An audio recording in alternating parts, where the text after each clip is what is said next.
మొన్న డీజిల్ కోసమే నా అందరు నిలబడింది. ఏంది నా ఆడి వరకు ఉంది లైను. పెరిగింది ఆ డీజిల్. పెరుగుతుందని ఏమన్నా డిమాండ్ చేస్తున్నారో పట్టడంలే రావడంలే.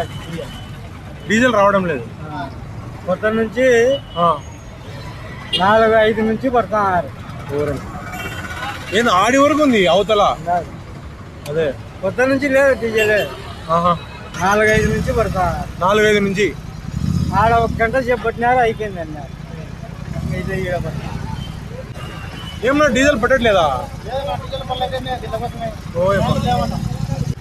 ఎప్పటి నుంచి ఉన్నారన్నా మీరు? 2 అయిందా?